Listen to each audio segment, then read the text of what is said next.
Thank you. Thank you very, very much. I was doing a little bit of reading, trying to figure out how many languages there are spoken in Canada.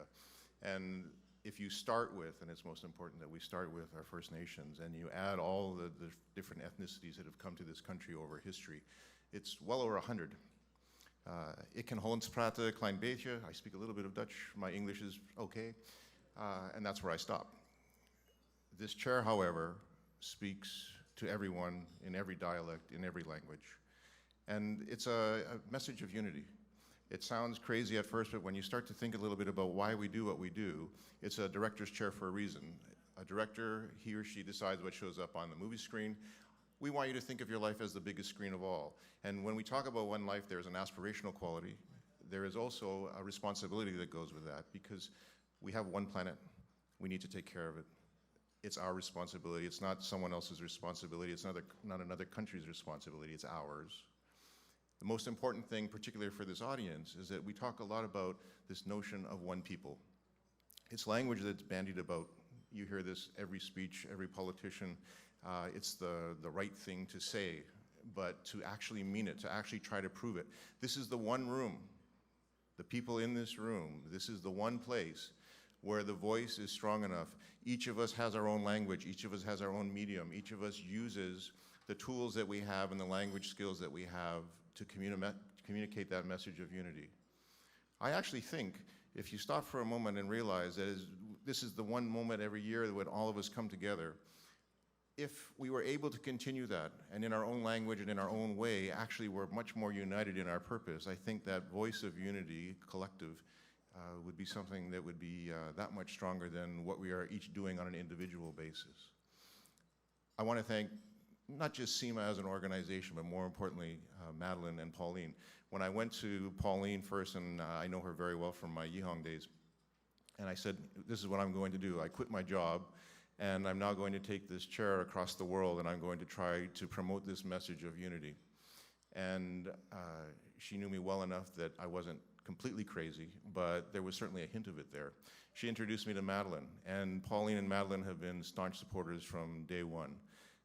Q and Dominic then came on board, and Cema and the CEC have been huge supporters of our work. When you see a strange person like me traipsing across a desert or wherever it is that this chair goes, it causes questions. People want to know what in the world is going on with this piece of furniture. And it's a great conversation starter. We are very fortunate that the work is shown in major exhibitions. We are connected with quite a few countries now. We've done 13, and it's starting to really grow.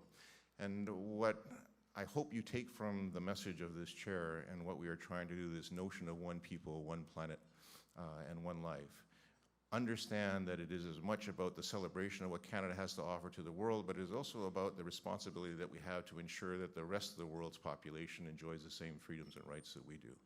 And it means sharing, it means connection. And once you put aside things like language, once you put aside things like diet and clothing and what I'll call the surface differences, we are all connected. There is this human thread that sometimes is frayed. But when you approach someone and recognize that we all want to be loved, we all want to be respected, we all want to be part of something greater than ourselves, we want to raise our families in safety and give them the best that we can.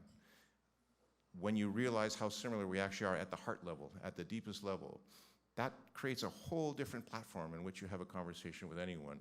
And the idea of stranger, as exotic as the place they live may be, as different as the language may be, the notion of that stranger aspect goes out the window, because you realize at our core we are the same, and that's a wonderful base to start the conversation from.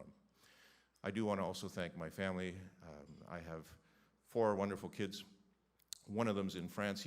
Spencer did the video, and he did the cards that you have at your table. I have Austin, Bo, and Evan, my 3 others, and my wife, Eva, who, even when I'm thousands of miles away, she walks right next to me. So thank you. And it's heartfelt. I mean, you can imagine when I went home for the first time and said, I'm going to quit my job, honey, and I'm now going to go all over the planet with this chair, much different than Pauline's reaction. There was a lot more riding on it in our on the home front.